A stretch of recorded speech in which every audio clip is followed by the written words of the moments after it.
కూర్చుందామండి.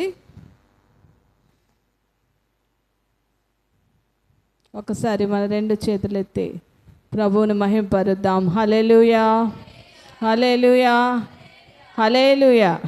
యెహోవాను స్తుతించుట మంచిది.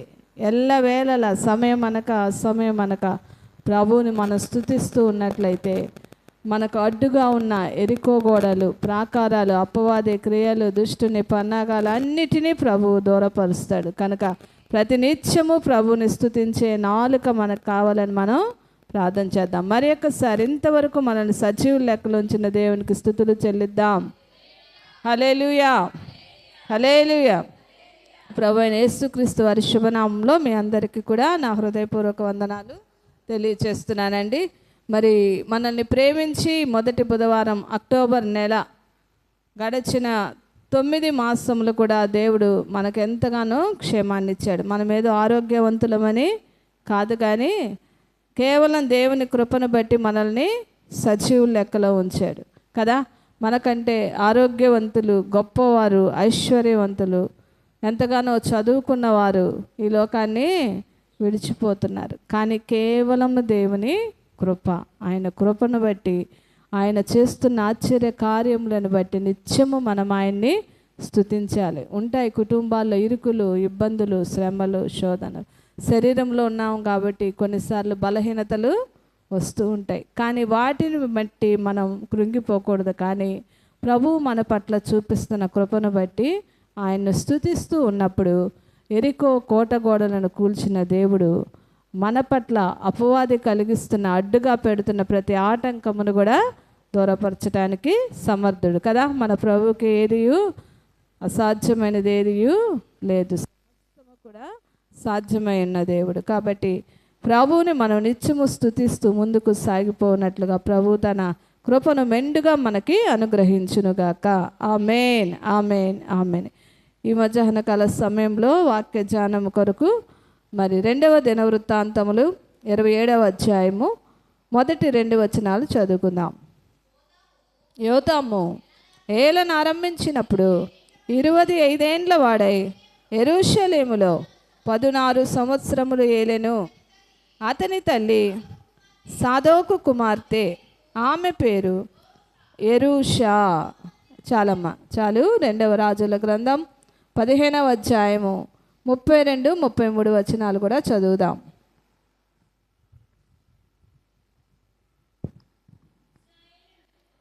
రెండవ రాజులు 15వ అధ్యాయం 32 చదువమ్మా. ఇశ్రాయేలు రాజును రెమల్యా కుమారుడునైన పెకహు ఏలుబడిలో 2వ సంవత్సరమున యూదారాజైన ఉజ్జియా కుమారుడగు యోతాము ఏలనారంభించెను. అతడు 25 ఏండ్ల వాడై యెరూషలేమునందు రాజై 16 సంవత్సరములు ఏలెను. అతని తల్లి సాదోకు కుమార్తె అయిన యెరూషా. ఈమె గురించి మనం ఈరోజు ధ్యానం చేద్దాం. ఈ యెరూషా ఎవరంటే అండి, సాదోకు కుమార్తె అయిన యెరూషా. ఈమె కుమారుడు యోతాముగా మనం చూస్తున్నాం. చిన్న ప్రార్థన చేసుకుందాం.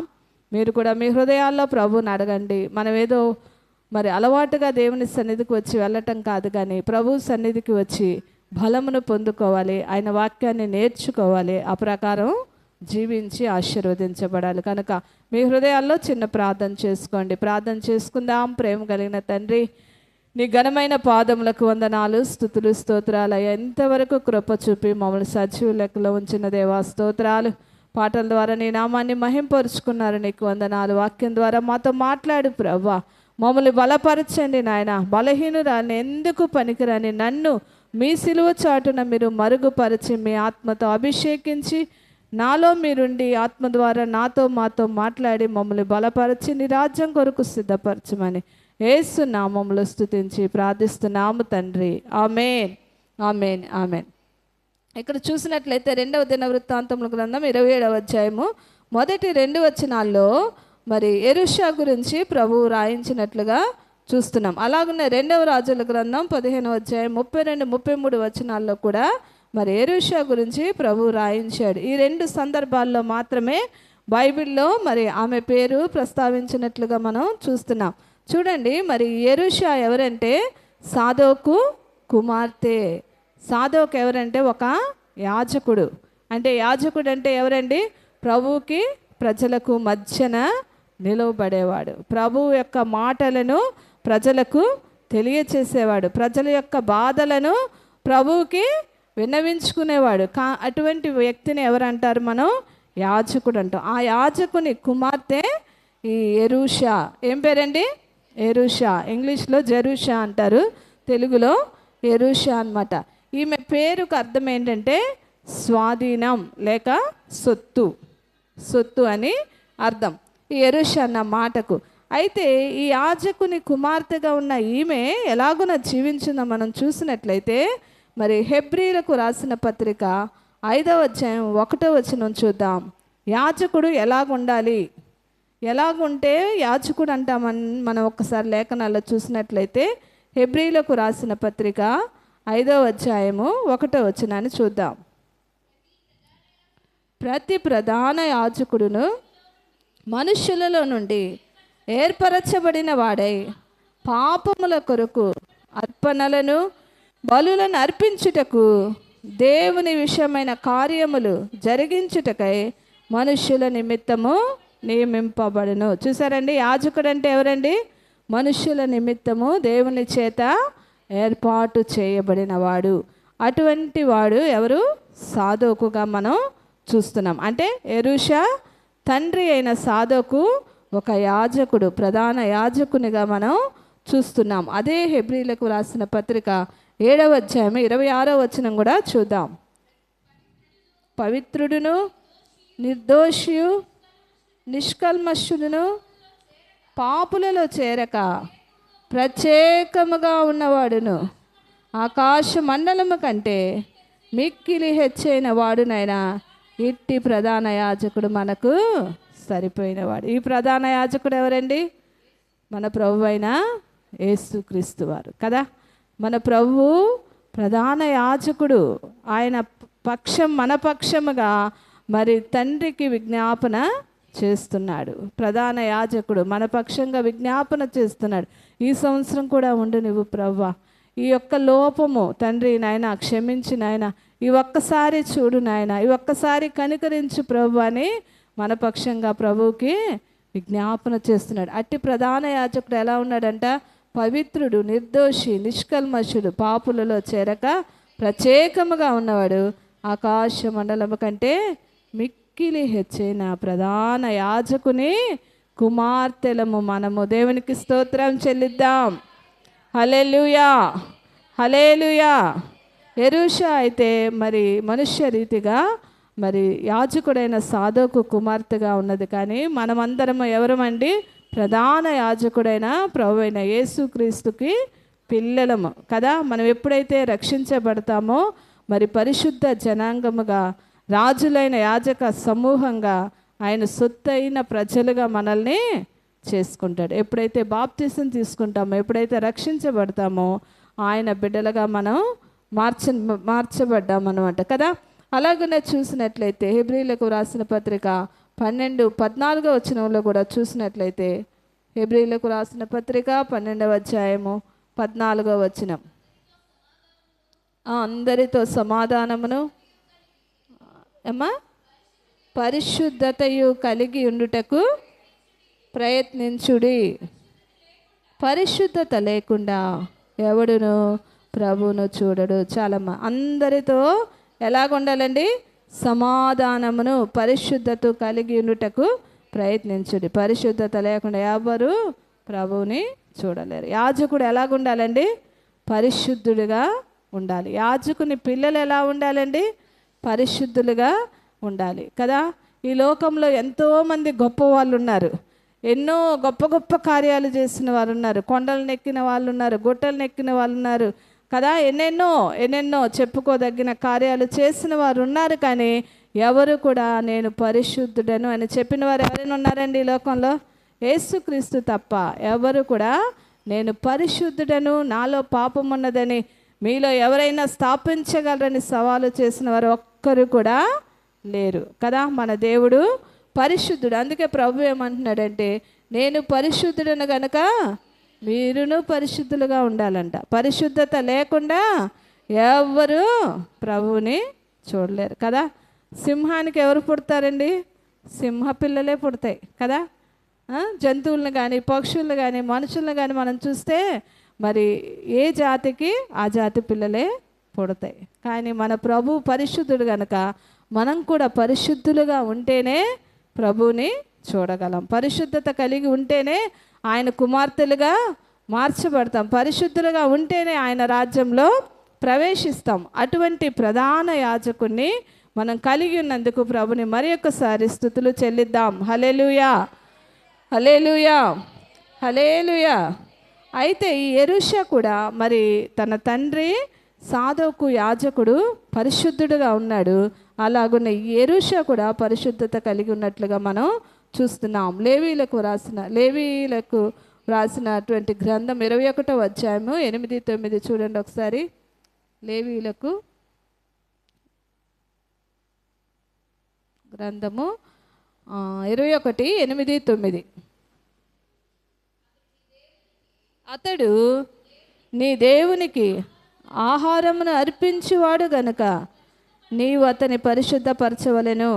మిమ్మును పరిశుద్ధపరచు యెహోవాను నేను పరిశుద్ధుడను గనుక అతడు మీ దృష్టికి పరిశుద్ధుడు కావలెను. మరియు యాజకుని కుమార్తె జారత్వము వలన తన్ను అపవిత్రపరచుకొనిన ఎడల ఆమె తన తండ్రిని అపవిత్రపరచున్నది, అగ్నితో ఆమెను దహింపవలను. దేవునికి స్తోత్రం చెల్లిద్దాం. హల్లెలూయా, హల్లెలూయా. యాజకుడు ఎలా ఉండాలంటే అండి, పరిశుద్ధుడుగా ఉండాలి. సాధకు ఎంతో పరిశుద్ధమైన జీవితాన్ని జీవించినట్లుగా మనం చూస్తున్నాం. అతడు నీ దేవునికి ఆహారమును అర్పించేవాడు గనుక నీవు అతని పరిశుద్ధపరచవలెను. మిమ్మును పరిశుద్ధపరచు యెహోవాను నేను పరిశుద్ధుడను గనుక అతడు మీ దృష్టికి పరిశుద్ధుడు కావలను. కాదా? మన ప్రధాన యాజకుడు పరిశుద్ధుడు, మన యాజకుడు పరిశుద్ధుడు. మనము కూడా ఎలా ఉండాలండి? పరిశుద్ధులముగా ఉండాలి. పరిశుద్ధులముగా ఉంటేనే మనం ఆయన్ను చూడగలం. పరిశుద్ధులముగా ఉంటేనే మనం ఆయన్ను చేరగలం. అంతేగాని ప్రభువా ప్రభువా అని పిలుచు ప్రతివాడు పరలోక రాజ్యంలో ప్రవేశించడు.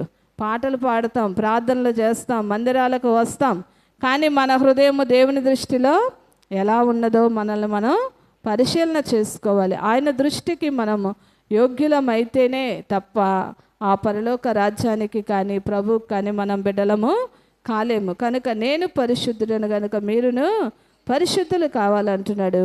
9వ వచనంలో యాజకుని కుమార్తె జారత్వం వలన తన్ను అపవిత్రపరచుకుని ఎడల ఆమె తన తండ్రిని అపవిత్రపరచున్నది, అగ్నితో ఆమెను దహింపవలెను. పాత నిబంధన కాలంలో మరి ఎవరైనా తప్పు చేసినట్లయితే వెంటనే వారిని అక్కడికక్కడే శిక్షించేసేవారు, అక్కడికక్కడే చంపేసేవాళ్ళు కదా. ఎవరైనా వ్యభిచారము చేస్తూ పట్టబడినట్లయితే రాళ్లతో కొట్టి చంపేవారు. జారత్వం వలన పట్టబడినట్లయితే వారిని చంపేశారు. అప్పుడు చట్టాలు చాలా కఠినంగా ఉంటాయి.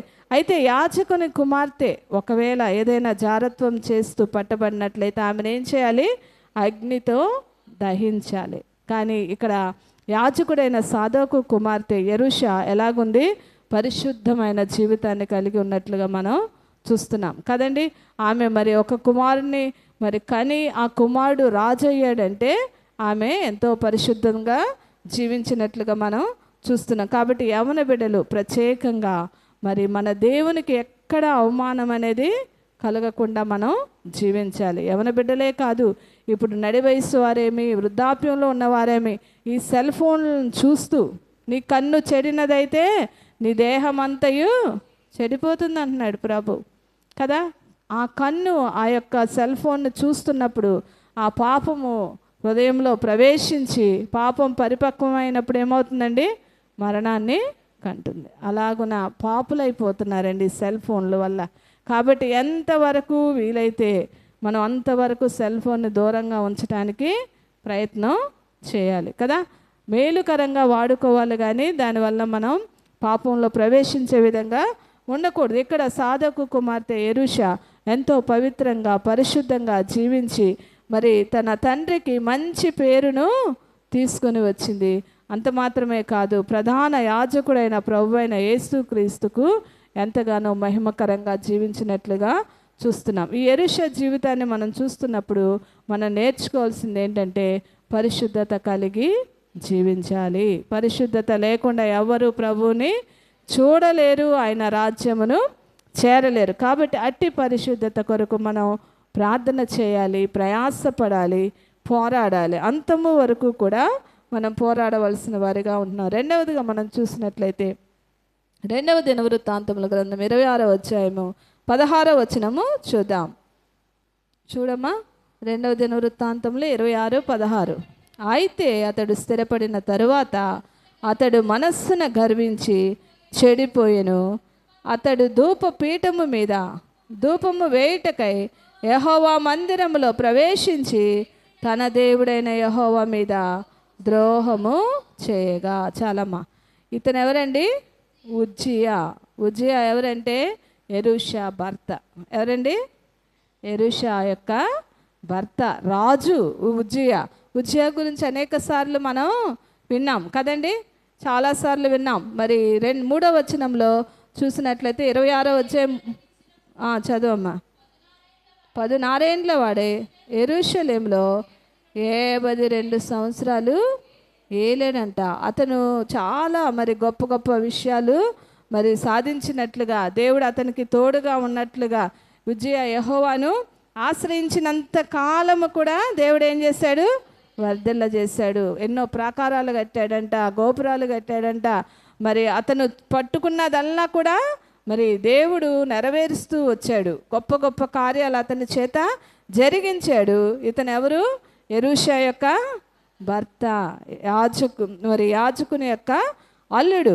16వ వచనంలో ఏమంటున్నాడు? అయితే అతడు స్థిరపడిన తరువాత అతడు మనస్సున గర్వించి చెడిపోయాను. చూసారా, పాపాలన్నిటిలో ప్రథమమైన పాపం ఏంటంటే గర్వం అండి. ఈ గర్వం వల్లే కదా లూసిఫరు ఆకాశము నుండి కింద పడద్రోయబడ్డాడు. ఈ గర్వం వల్లే అనేక మంది పతనమైపోయారు. మనిషిని పతనము చేసే ప్రధాన పాపం ఏంటంటే గర్వం. అది పైకి కనపడదు, పైకి బాగానే ఉంటాం, కానీ ఆ లోపల మనస్సున గర్వించాడంట. గర్వించి ఏం చేశాడు? చెడిపోయాడు. అతడు ఎలాగో గర్వించాడంటే మరి అతను ఏమనుకున్నాడంటే, నేను యాజకునికి అల్లుడిని కదా, యాజకుని కుమార్తె భర్తను కదా, నేను ఎందుకు ధూపము వేయకూడదని మందిరంలోనికి వెళ్ళి, చూసారా 18వ వచనం చదువమ్మా. వారు రాజైన ఉజ్జియాను ఎదిరించి, ఉజ్జియా యెహోవాకు ధూపము వేయుటకై ప్రతిష్ఠింపబడిన అహరోను సంతతి వారైన యాజకుల పనియే కానీ నీ పని కాదు. పరిశుద్ధ స్థలములో నుండి బయటికి పొమ్ము, నీవు ద్రోహము చేస్తున్నావు. దేవుడైన యెహోవా సన్నిధిని ఇది నీకు ఘనత కలుగ చేయదని అక్కడి వారు చెప్తూ ఉన్నారు. కానీ కొన్నిసార్లు మనం వినం కదండి. చెప్తూ ఉన్నప్పటికీ మన హృదయం ఎలా ఉంటుందంటే, గర్వించినప్పుడు వారి మాటలు మన హృదయంలోకి వెళ్ళవు, వాక్యం కూడా మన హృదయంలోకి వెళ్ళదు. చాలామంది మరి దేవుని సన్నిధికి వస్తూ ఉన్నారు, కానీ మార్పు లేని వారిగా ఎందుకు జీవిస్తున్నారండి? ఎందుకు జీవిస్తున్నారు? వారి హృదయం మూయబడి ఉన్నది. వాక్యం వింటున్నప్పుడు లూదియా హృదయం ఏం చేయబడిందండి? తెరవబడింది. మరి ఆనాడు పౌలు శీలలు మరి ఆ యొక్క చెరసాల్లో ఉండి ప్రభువును స్తుతిస్తూ ఉన్నప్పుడు, దేవుడు చేసిన కార్యాలను చూచినప్పుడు మరి ఆ జైలు అధికారి యొక్క హృదయము తెరవబడింది, కన్నులు తెరవబడినాయి. నేను నా ఇంటి వారు రక్షణ పొందాలంటే ఏం చేయాలి ప్రభు అని చెప్పేసి ఏం చేయాలని పౌలుని అడిగినట్లుగా మనం చూస్తున్నాం. మనం దేవుని సన్నిధికి వచ్చినప్పుడు, ప్రభు నీ వాక్యం వింటున్నప్పుడు నా హృదయాన్ని తెరవచేయి నాయన, లోబడే హృదయం దయచేయి ప్రభు, కఠినమైన హృదయాన్ని తీసివేయి నాయన ప్రభు అని చెప్పి మనం ప్రార్థన చేసుకున్నట్లయితే దేవుడు మన హృదయాన్ని మెత్తటి మాంసపు గుండెగా మార్చనన్నాడు. దేవునికి స్తోత్రం చెల్లిద్దామండి. హల్లెలూయా, హల్లెలూయా. హృదయమును మూయించేవాడు, చెవులను మూయించేవాడు, విననొల్లకుండా చేసేవాడు ఎవడంటే అపవాది. అందుకే అపవాదికి చోటు ఇవ్వద్దు అంటున్నాడు ప్రభు. అపవాదికి చోటు ఇవ్వకుడి. అపవాదికి చోటు ఇచ్చామంటే మొత్తం జీవితాన్నే నాశనం చేసేస్తాడు. నీ ఆత్మను నరకానికి తీసుకెళ్లే వరకు వాడు విడిచిపెట్టాడు. అసలు నరకాన్ని దేవుడు ఎందుకు సృష్టించాడంటే అపవాదికి వాని దోతలకును ఏర్పాటు చేశాడు. కానీ ఈ అపవాది ఏం చేస్తున్నాడంటే దేవుని స్వరూపంలో చేయబడిన మానవులను కూడా దొంగిలించి వాడితో పాటు ఆ నరకానికి తీసుకెళ్ళిపోతుంది. కాబట్టి మనం మెలకువ కలిగి ఉండాలి. మన ఆత్మ విషయంలో మన శరీరం నశించిపోతుంది, శరీరం భూమిలోకి వెళ్ళిపోతుంది కదా. ఈ లోకంలో మనం ఎంత సంపాదించుకున్నా, ఎంత పేరు ప్రఖ్యాతులు సంపాదించుకున్నా కదా, ఎంత మరి ధనము సంపాదించుకున్నా, బంగారము సంపాదించుకున్నా, ఎంతటి గొప్పవారైనా, అలెగ్జాండర్ చక్రవర్తి అంటే ఆయన చనిపోయినప్పుడు ఏమని చెప్తాడంటే ప్రపంచ రాజ్యాలన్నీ జయించాడండి కదా. అలెగ్జాండర్ చక్రవర్తి తెలియని వాళ్ళు ఎవరు కూడా చదువుకునే పిల్లలకి ఉండరు, చాలామందికి తెలుసు. అయితే అతను అన్నాడంట, నేను చనిపోయిన తర్వాత నా 2 చేతులు కూడా ఆ బాక్స్లో పెట్టి తీసుకెళ్ళేటప్పుడు బయటకు పెట్టండి అన్నాడంట. ఎందుకు అయ్యా అలా చేస్తున్నారు అన్నప్పుడు, ప్రపంచమంతా చూడాలి. ఏంటి ఆయన 2 చేతులు బయటికి అలాగ వెళ్తున్నాయంటే, నేను ఒట్టి చేతులతో నా తల్లి గర్భంలో నుండి బయటికి వచ్చాను, మరలా వెళ్ళేటప్పుడు ఎలా వెళ్తున్నాను, ఒట్టి చేతులతో వెళ్ళిపోతున్నాను. ఈ భూమి మీద జన్మించిన తర్వాత ఆ చదువు, ఆ యొక్క ఆహారము, ఆరోగ్యము, ఐశ్వర్యము, భర్త, భార్య, బిడ్డలు, కుటుంబము, పిల్లలు, ఇవన్నీ ఈ లోకంలోకి వచ్చినాక వచ్చాయే కదండి. మరలా ఈ లోకాన్ని విడిచి వెళ్ళేటప్పుడు ఒంటరిగా ఇవన్నీ విడిచిపెట్టి వెళ్ళిపోవాల్సిందే. కాబట్టి నిరంతరము జీవించేది ఏంటండి? నిరంతరం జీవించేది ఏంటి? మన ఆత్మ కదా, ప్రభు మనలో పెట్టిన ఈ జీవాత్మ. కాబట్టి మనం ఎక్కువగా ప్రయాసపడవలసింది దాని కొరకు. మొదటిగా నా నీతిని, నా రాజ్యమును వెదకండి, అప్పుడు అవన్నీ మీకు అనుగ్రహిస్తానన్నాడు ప్రభు. కాబట్టి మనం దినము లేచినది మొదలుకొని మరలా పడుకునే వరకు కూడా ఎక్కువగా మన ఆత్మ ఏ విషయంలో తప్పిపోతుందో, పరిశుద్ధంగా ఉందా లేదా అని పరిశీలన చేసుకుంటూ మిగిలినవన్నీ బాధ్యతలు కూడా మనం నెరవేర్చాలి. కానీ మొదటిగా మన ప్రయారిటీ దేనికి ఉండాలంటే మనలో ఉన్న ఆత్మను బలపరుచుకోవాలి, మనలో ఉన్న ఆత్మను శక్తితో నింపాలి, మనలో ఉన్న ఆత్మ దేవునితో సహవాసం చేసేదిగా చూసుకోవాలి. బలిపీఠం మీద అగ్ని నిత్యము మండుచుండాలి, అది ఆరిపోకూడదు. నిత్యము మనం పనులు చేసుకుంటూ కూడా మనలో ఉన్న ఆత్మతో ప్రభువుని స్తుతిస్తూ ఉండాలి, ప్రార్థిస్తూ ఉండాలి, ఆత్మలో మూలుగుతుండాలి, ఆత్మల ఎడల భారము కలిగి ఉండాలి, నశించిపోతున్న ఆత్మల కొరకు ప్రార్థన చేయాలి, కుటుంబంలోని వారి కొరకు ప్రార్థన చేసేవారిగా మనం ఉండాలి. ఇక్కడ చూసినట్లయితే ఉజ్జియా మరి ఏం చేస్తున్నాడండి, మరి మనస్సులో గర్వించి చెడిపోయాడు, చేయరాని కార్యము చేసి భ్రష్టుడైపోయాడు. అతను కుష్ఠరోగం పుట్టినట్లుగా చూస్తున్న 19వ అధ్యాయము చివరి మాట చూడమ్మా. యాజకులు చూచుచూనే ఉన్నప్పుడు అతని నొసట కుష్ఠరోగం పుట్టిందంట. గత నెలలో మనం ధ్యానం చేసాం కదా. ఎవరి గురించి మనం ధ్యానం చేసామండి, చెప్పగలరా? ఇక్కడ ఉజ్జియా నొసట కుష్ఠరోగం పుట్టినట్లుగా మనం చూస్తున్నాం. గత నెలలో కూడా మనం మిరియామును గురించి ధ్యానం చేసాం కదా. మరి తన తమ్ముడైన మోషే మీద తిరుగుబాటు చేసినప్పుడు మరి ఆమె కూడా కుష్ఠరోగముతో బాధపడినట్లుగా తిరిగి మరలా మోషే ప్రార్థించినప్పుడు ఆ వ్యాధి నుంచి విడుదల పొందినట్లుగా మనం చూసాం. ఇక్కడ కూడా ఉజ్జియా చూసినట్లయితే నొసట ఏమొచ్చేసింది, కుష్ఠరోగం వచ్చేసింది. చూడండి, చాలాసార్లు మన ఆత్మీయ జీవితంలో ప్రారంభ దినాల్లో ఎంతో భక్తిగా ఉంటాం కదా, ఎంతో సహవాసంలో కానీ మరి ప్రార్థనలో కానీ అన్ని విషయాల్లో చాలా భక్తిగా ఉంటాం. కానీ క్రమంగా విశ్వాస జీవితంలో మరి సీనియారిటీ పెరిగే కొరది అహంకారం మనలోకి వచ్చేస్తుంది, మనసులో గర్వం వచ్చేస్తుంది. ఏంటి, మేము దేవుని మందిరానికి వెళ్ళాలా, ప్రతి క్రమకుడికి వెళ్ళాలా, తెలియని వాళ్ళు వెళ్ళి నేర్చుకుంటారులే కానీ మేము వెళ్ళవలసిన అవసరం లేదు, ప్రతిరోజు ప్రార్థించాలా, ఒక్కసారి ప్రార్థన చేస్తే సరిపోతుంది. ఇది అపవాది మనస్సులో కలిగించే గర్వం, అతిశయం. మన అతిశయం ఎవరై ఉండాలండి? కేవలం ప్రభువు మాత్రమే. ప్రభువుని బట్టి మాత్రమే మనం అతిశయించాలి. ఎప్పుడైతే మనస్సులో గర్విస్తామో పతనము ప్రారంభం అయిపోతుంది. కుష్టు మొదలైంది అనుకోండి, ఫస్ట్ ఎలా ఉంటుంది, కొద్దిగా మొదలవుతుంది, తర్వాత దేహం అంతా కూడా చెరుపు చేసేస్తుంది. అలాగనే మన ఆత్మను కూడా ఏం చేస్తుందంటే చిన్నగా ప్రారంభమై మన ఆత్మను పాతాళంలో చేర్చే వరకు కూడా విడిచిపెట్టదు అహంకారం. కాబట్టి ఎప్పుడు మన హృదయంలో అహంకార మనస్సుకి చోటు ఇయ్యకుందుముగాక. ఆమేన్, ఆమేన్. దీన మనస్సు కావాలయ్యా, విధేయత కావాలి ప్రభువా. ఎక్కడ మేము తప్పిపోకూడదని ఎప్పుడూ కూడా దీన మనస్సు కావాలి. ఎంత తగ్గించుకుంటే దేవుడు అంతగా హెచ్చిస్తాడు కదా. తను తాను తగ్గించుకునేవాడు దేని బట్టి మనం గర్వించాలండి? ఏముందని మనం గర్వించాలి కదా.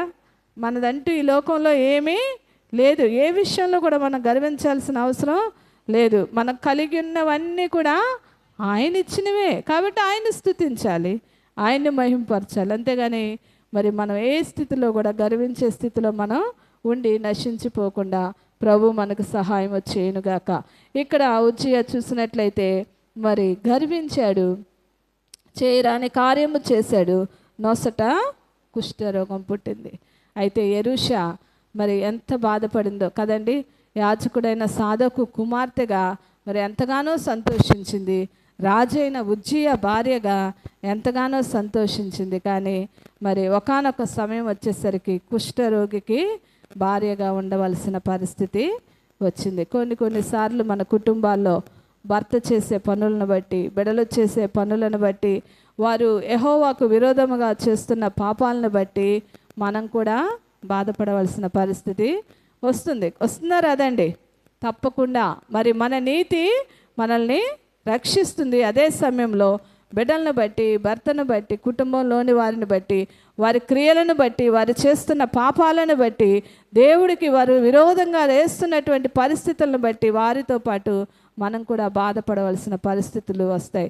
అయితే ఆ సమయంలో మరి యెరూషా ఎంతగా ప్రార్థించిందో తెలీదు, ఎంతగా విజ్ఞాపన చేసిందో తెలీదు, ఎంతగా దేవుని సన్నిధిలో మొరపెట్టిందో తెలియదు. కానీ తన కుమారుడైన యోతామును దేవుడు రాజుగా చేశాడు. దేవునికి స్తోత్రం చెల్లిద్దాం.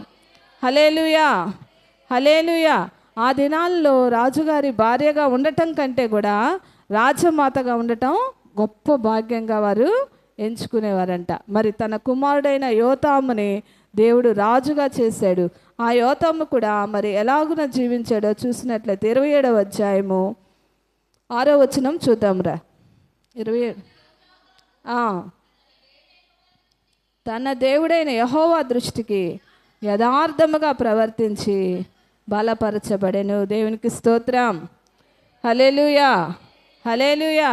చూసారా, తన కుమారుణ్ణి మరి దేవునికి ఇష్టడుగా ఆ తల్లి మార్చగలిగింది. దేవునికి ఇష్టడైనటువంటి రాజుగా మరి ఆమె మార్చగలిగింది. కేవలం ఆ విజ్ఞాపన, ఆ ప్రార్థన, ఆ సమర్పణ మాత్రమే.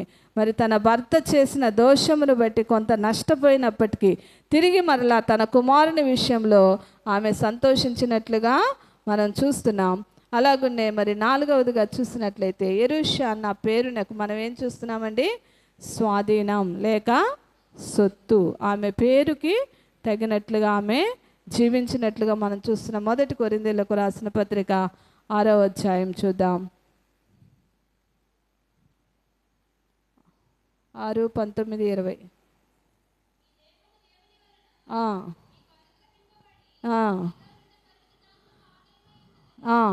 మీరు ఎరుగరా, మీరు మీ సొత్తు కారు, విలువ పెట్టి కొనబడిన వారు గనుక మీ దేహముతో దేవుని మహిమపరచుడి. హల్లెలూయా, హల్లెలూయా. మీ దేహము దేవుని వలన మీకు అనుగ్రహింపబడింది. ఈ దేహం ఎవరిచ్చారండి? దేవుడే ఇచ్చాడు. కాబట్టి మనలో ఎవరున్నాడు? పరిశుద్ధాత్మకు ఆలయమై ఉన్నదని మీరు ఎరుగరా, మీరు మీ సొత్తు కారు. మనం ఎవరి సొత్తు అండి? దేవుని సొత్తు. ఆయన రక్తము చేత మనల్ని కొన్నాడు కదండి.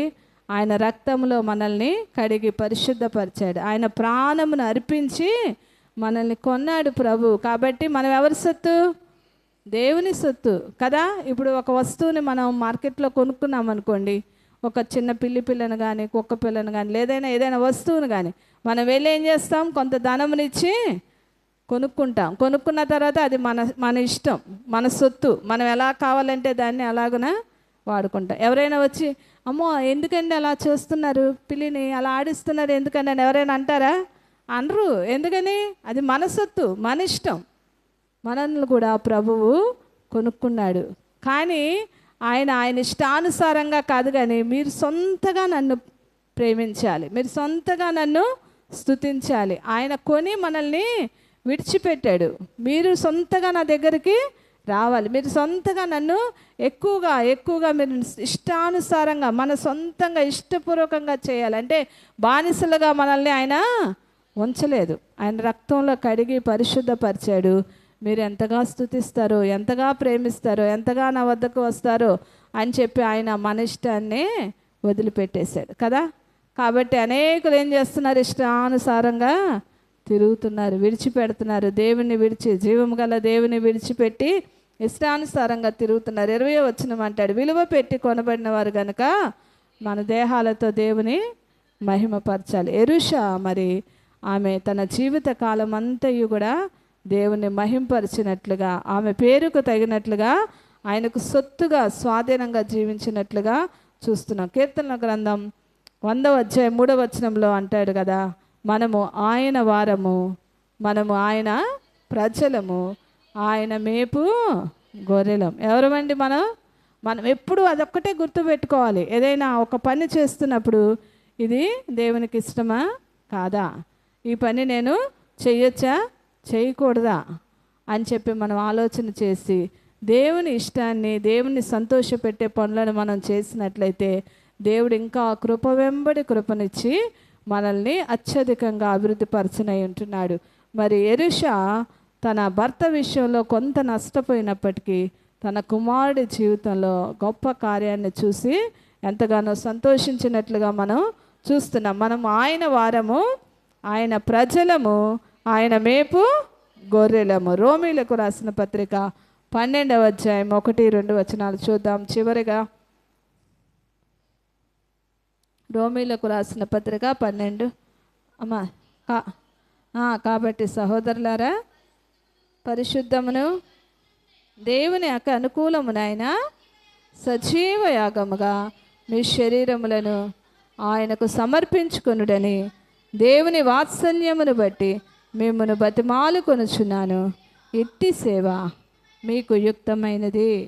మీరు ఈ లోక మర్యాదను అనుసరింపక ఉత్తమమును అనుకూలమును సంపూర్ణమునైన దేవుని చిత్తమేదో పరీక్షించి తెలుసుకొనున్నట్లు మీ మనస్సు మారి నూతన మగుట వలన రూపాంతరం పొందుడి. హల్లెలూయా, హల్లెలూయా.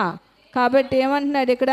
పరిశుద్ధమును దేవునికి అనుకూలమైన సజీవ యాగముగా సమర్పించుకోవాలి. సజీవ యాగం అంటే ప్రభువుకు తప్ప ఇక మరి దేనికి చోటు లేదు. మొదటగా ప్రభువుకి సమయం, మొదటిగా మన పనులన్నిట్లో ప్రభువుకే ప్రాధాన్యత, మొదటిగా ఆయన నీతి, ఆయన రాజ్యం, తరువాతే మిగిలిన పనులన్నీ కదా.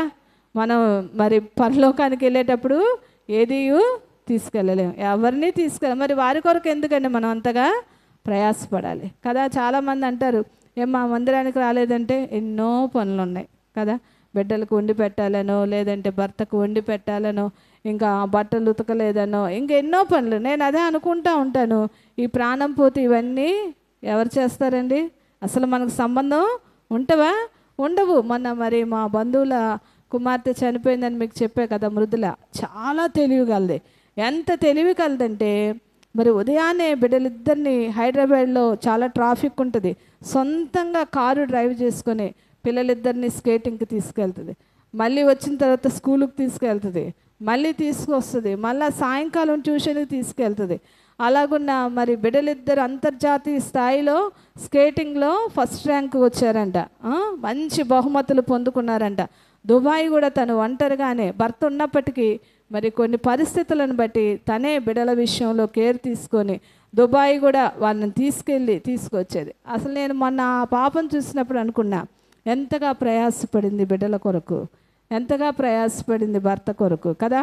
ఏమైనా తీసుకొని వెళ్ళిందా? ఏమీ తీసుకొని వెళ్ళలేదు. అలెగ్జాండర్ చక్రవర్తి ప్రపంచ రాజ్యాలను జయించాడు, ఏమీ తీసుకొని వెళ్ళదు. కానీ మనం విడిచిపెట్టవలసిన వాటి కొరకు మనం ఎంతగా ప్రయాసపడుతున్నామంటే చాలా ప్రయాసపడుతున్నాం కదా. ఇవన్నీ ఇక్కడ వదిలిపెట్టేవే. మనం తినే ఆహారం, కట్టుకునే బట్టలు, గృహాలు, నివసించే గృహాలు, ఎంత పెద్ద బిల్డింగ్లైనా ఇక్కడ వదిలిపెట్టారు. కానీ వాటి కొరకు ప్రయాసపడుతున్నారు, కానీ ఆ రాజ్యం కొరకు మరి ప్రయాసపడలేని పరిస్థితుల్లో ఉంటున్నారు. అంటే వారిని ఎవరంటారు? అజ్ఞానులు కదా. అందుకంటారు దినములు చెడ్డవి గనుక సమయమును పోనీయక సద్వినియోగం చేసుకోమని. అంటే దేని కొరకు సద్వినియోగం చేసుకోవాలి? ప్రభువును స్తుతించట్లో, కృప వెంబడి కృపను పొందుకు. మనం ప్రభుని ప్రేమిస్తూ ప్రభు పనులు చూస్తూ ఉంటే ప్రభు మన పనులను చూస్తూ ఉంటాడు కదా. మొదట నీతిని రాజ్యాన్ని వెతికినప్పుడు అన్నీ ఇస్తాడు. దేవుడు తన బిడ్డల్ని విడిచిపెడతాడండి? విడిచిపెట్టాడు. కానీ మనుషులకి అది అర్థం కాక ఏం చేస్తున్నారంటే ప్రభువుని విడిచిపెట్టి వీటన్నిటి కొరకు ప్రయాసపడుతున్నారు. కాబట్టి అట్టి వారిగా మనం ఉండకుందుము గాక. ఒక్కసారి ఆలోచన చేద్దాం, మనం దేని కొరకు ప్రయాసపడుతున్నాం? ఎందుకు ప్రయాసపడుతున్నాం? ప్రభువుని విడిచిపెట్టి ప్రభువు లేకుండా మనం పొందుకున్నది ఏది కూడా వ్యర్థమే కదా. సమస్తము వ్యర్థము, వ్యర్థము, వ్యర్థము. ఒకడు గాలికై ప్రయాసపడినట్టే అంటున్నాడు ప్రసంగి గ్రంథంలో. కాబట్టి మొట్టమొదటిగా మన ఆత్మను ప్రభు కొరకు సిద్ధపరచుకొనుటకు ప్రయాసపడాలి. దేని కొరకు ప్రయాసపడాలండి? మొట్టమొదటిగా మన ఆత్మను ప్రభు కొరకు. ప్రభు ఎప్పుడు వచ్చినా, మనం ఎప్పుడు ఈ లోకాన్ని విడిచినా మనం ఎక్కడికి వెళ్ళాలి? ప్రభు దగ్గరికి వెళ్ళాలి. అలా వెళ్ళాలంటే పరిశుద్ధత కలిగి జీవించాలి. తరువాత కుటుంబం కొరకు ప్రయాసపడదాం, ప్రార్థన చేద్దాం. అంతేకాని వాటి కొరకు ప్రయాసపడుతూ ప్రభువుని విడిచిపెట్టామనుకోండి, ఎక్కడికి వెళ్ళిపోతాం? నిత్య నరకాగ్నికి వెళ్ళిపోవాలి. కాబట్టి ఎక్కువగా మరి మన ఆత్మను బలపరుచుకోవటానికి ప్రతి క్రమకూడికి దేవుని సన్నిధికి రావాలి. యెరూషా ఏ రీతిగా పరిశుద్ధంగా జీవించిందో, ప్రధాన యాజకునికి మరి ఏ రీతిగా కుమార్తెగా జీవించిందో, అట్టి జీవితాన్ని ప్రభు మనకు కూడా దయచేయనట్లుగా ప్రార్థన చేద్దాం.